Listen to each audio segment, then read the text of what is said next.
Pixel 5 lagi. Ini hari ini gue bukan mau roasting kayak di akhir tahun lalu ya. By the way, pas beli Pixel 5 pas baru awal-awal rilis dengan harga 15 juta nyampe Indonesia tuh asli bikin gue dan Satish pada saat itu cukup bete ya. Terlebih bila melihat offeringnya gitu, tapi ya mau nggak mau ya harus dicoba secara Pixel gitu kan.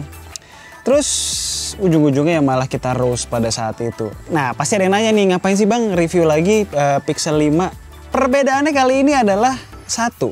Ini kita beli dengan harga sekitar 9 juta dari Om Haryoko. Itu ini ex Jepang.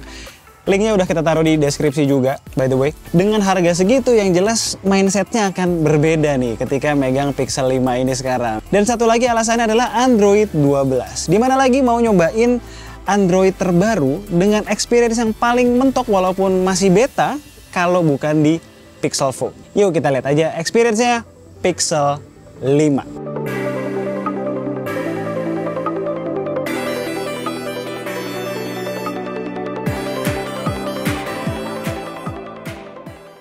Satu hal yang nggak bisa dinego walaupun harganya udah turun lumayan banyak adalah look dan feel-nya yang kayak handphone mid-range dengan bahan plastik. Nggak ada premium-premiumnya sama sekali. Ya betul bahan dasarnya metal tapi dilapisi oleh finishing yang namanya bioresin. Nama keren dari sejenis lapisan plastik. Handphone 5 jutaan aja kayak Vivo V21 5G berasa lebih mewah dan mahal dari Pixel 5 ini. So, lupakanlah Pixel 5 kalau tongkrongan dan premium pride yang kalian cari, langsung coret di depan. Sisi plusnya dengan harga under 10 juta, baik untuk handphone resmi maupun non-resmi, nggak banyak handphone yang memiliki form factor se-compact Pixel 5. Bahkan lebih kecil dari Xperia 10 Mark III yang kita coba kemarin. Buat orang kayak gue yang punya beberapa device, penting banget nih. Salah satunya harus se-compact ini. Refreshing banget di antara lautan smartphone besar masa kini. By Design punya rating IP68 yang harusnya masih reliable nih, karena kan usianya masih belum 1 tahun. Fitur flagship nih. Sama kayak fitur wireless charging dan reverse wireless charging. Vibration motor yang bagus juga, dan terakhir mendukung jaringan 5G. Secara spek band N40-nya sih ada, tapi ya gue belum bisa mengkonfirmasi bisa dikombo dengan band N3 atau enggak. Secara itu kan yang dibutuhkan 5G-nya Telkomsel, bukan sekedar punya N40. Kalau Indosat sih teorinya bakal bisa karena pakai N3 only yang lebih umum dan simple. Kalau stereo speaker sih udah jadi barang lumayan pasaran lah ya sekarang ya. Yang di Pixel 5 ini pun cukup bagus aja, kualitasnya nggak terlalu wah. Apalagi kalau kuping gue udah terbiasa dengan Mi 11 Ultra yang in my honest opinion punya speaker yang terbaik di luar handphone gaming. Dengerin nih.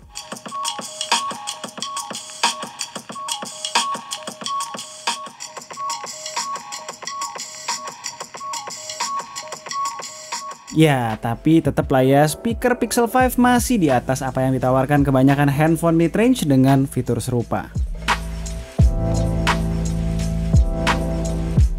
Kabar mengenai Pixel 6 sudah merebak nih, bocoran udah ada di mana-mana. Sepertinya Google akan mengangkat kembali status Pixel menjadi real flagship dengan SoC yang gosipnya mereka custom sendiri. Katanya sih punya performance di antara 888 dan 865. Seru nih bakalan. Tapi kan itu urusan nanti. Pixel 5 mah statusnya secara performa jelas premium mid-range. Chipsetnya kan Snapdragon 765G. Tapi sejujurnya kalau ada satu prosesor mid-range yang bisa nge-match experience penggunaan sehari-hari handphone dengan prosesor flagship, ya 765G ini. Lain ceritanya kalau kalian ngejar gaming experience atau hal-hal yang bersifat demanding lainnya. Mending Poco bang, mending Xiaomi bang. Suara-suara sumbang kayak begitu menjadi relevan untuk hal yang satu ini. Lanjut, namanya beli Pixel ya udah jelas nggak ada external storage. Harus pinter-pinter nih nge-manage internal storage 128 yang dikasih dan memaksimalkan cloud storage. Soal RAM 8GB sih udah aman banget untuk penggunaan long term dan multitasking yang heavy sekalipun. Dengan desain keseluruhan seimut ini, gue rasa layar 6 inch tuh udah tergolong cukup gede loh. Kontrol UI dengan satu tangan atau jari pun masih oke. Kalau iPhone 12 mini justru buat banyak orang dengan standar layar zaman sekarang malah kekecilan. Lagi-lagi karena handphone ini relatif baru, layarnya masih kinyis-kinyis. Gue belum menemukan jejak burn-in dan lain-lain yang menjadi karakter pemakaian layar berteknologi OLED long term. So nggak usah khawatir, ini adalah salah satu plusnya beli limbah Jepang yang masih fresh. Ya ada harga ya ada barang dong bos. Refresh rate 90Hz udah jadi standar minimal handphone yang ngaku premium. Wong entry level aja juga banyak kok yang udah. Secara image quality gue cukup puas lah ya dengan layar ini. By default warnanya nggak terlalu saturated kayak beberapa tuningan vendor Android yang ngeboost saturasi banget. Tapi kalau itu selera kalian ya bisa diatur kok. Buat konsumsi media cocok banget tuningannya sama gue pokoknya, serba pas. Di low brightness pun nggak ada color tint yang noticeable.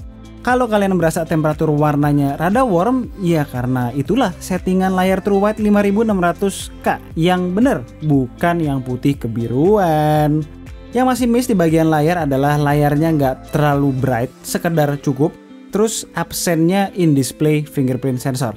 Ini nih, pixel imprint udah boleh dipensiunkan nih, udah lumayan kudet. Info aja, kalau handphone lagi dalam keadaan panas, unlocknya jadi lebih lama juga. Kalau biasa mah cepet.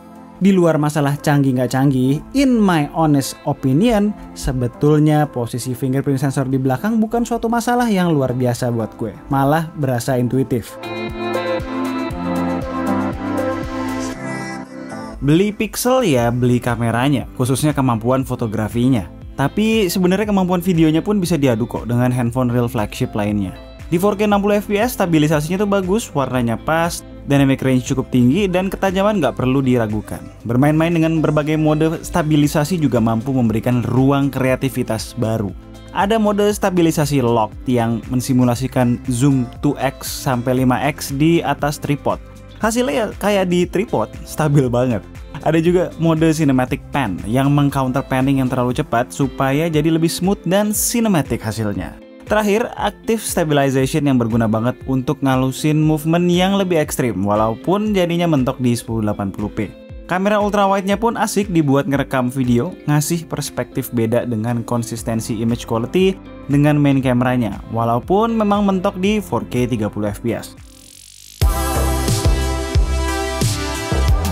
Salah satu pendapat Google yang bikin ngikik dulu adalah lebih kepake zoom daripada ultrawide buat kamera handphone. Di Pixel 5 ini seolah dia mengakui kesalahannya dengan memberikan kamera ultrawide yang ternyata lebih berguna, at least buat gue. Kualitasnya pun bagus. Soal zoom, menggunakan special sauce algoritma Google yang gokil menurut gue udah cukup. Arah foto-foto yang dihasilkan natural cenderung jahat lah ya karena terlalu jujur. Dengan jejak post processing yang minimal. Spesialnya kamera Pixel 5 ini adalah dipakai moto asal jepret aja di berbagai kondisi, hasilnya bagus. Sehingga momen baik tidak akan terbuang begitu aja.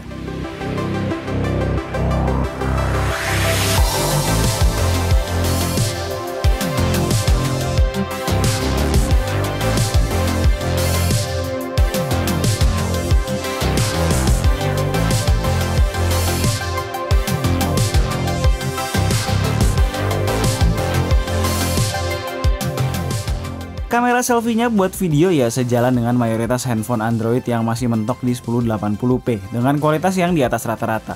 Dipakai selfie, karakter gambarnya ya sama kayak kamera belakang. Jujur euy.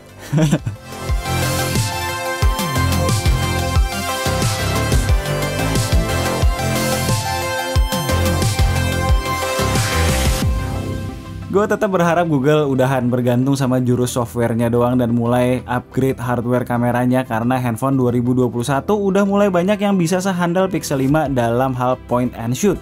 Contohnya Vivo X60 Pro gue yang sama-sama kalau dipakai moto ngasal hasilnya juga bisa bagus, bahkan lebih bagus dalam berbagai kondisi daripada Pixel 5. Can't wait for Pixel 6 pastinya.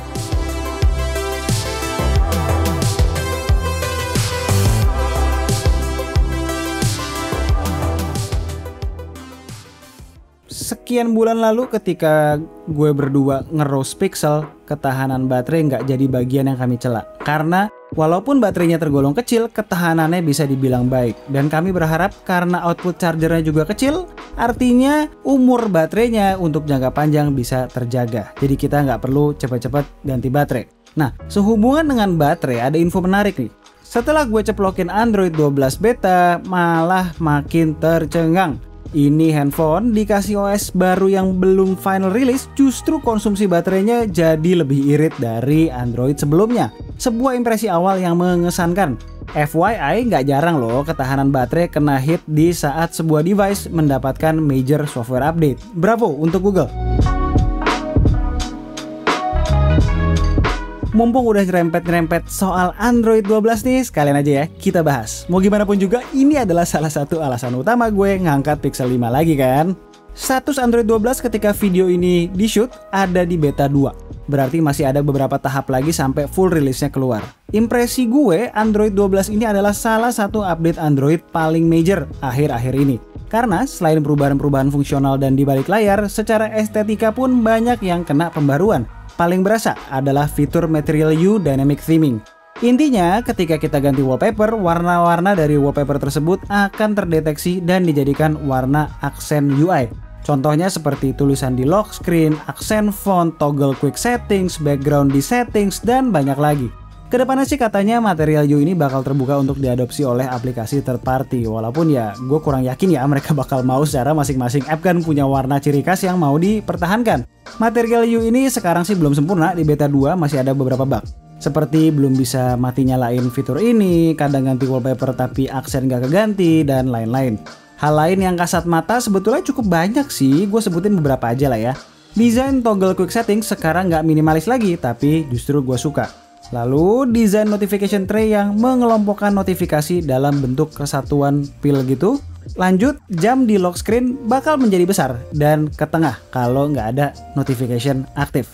Secara fungsi pun ada juga yang baru, seperti bisa hold power button buat panggil Google Assistant. Yang fungsi aslinya digantikan di quick settings berupa switch power. Mirip sama yang di One UI gitulah. Satu hal yang penting buat orang yang mengutamakan privacy, Google nggak mau kalah nih sama iOS 15 dengan menghadirkan privacy dashboard. Di sini kita bisa lihat app-app apa aja yang sudah mengakses lokasi, kamera, mikrofon, konteks, media, dan lain-lain dalam kurun waktu 24 jam terakhir. Kita juga bisa atur permission masing-masing app di sini. Selain itu, di Android 12 kita juga dikasih opsi untuk matiin mic dan kamera secara global langsung dari toggle quick settings. Terakhir, small things nih, tapi cukup penting. Ketika sesuatu dikopas dengan atau tanpa sepengetahuan kita, akan ada pop-up message yang muncul di bawah. Nice. Overall, gue suka nih dengan versi awal Android 12 ini. Memberikan sesuatu yang fresh bagi pecinta pure Android sambil meningkatkan fokus di fitur privasinya.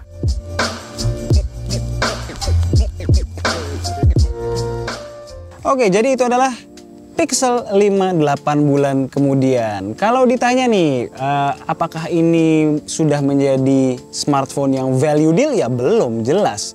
Karena masih banyak smartphone-smartphone di luar sana yang lebih value deal dibandingkan ini. Harga lebih murah dengan spek yang lebih bagus. Tapi kalau soal experience, gue sangat rekomen Pixel 5 ini.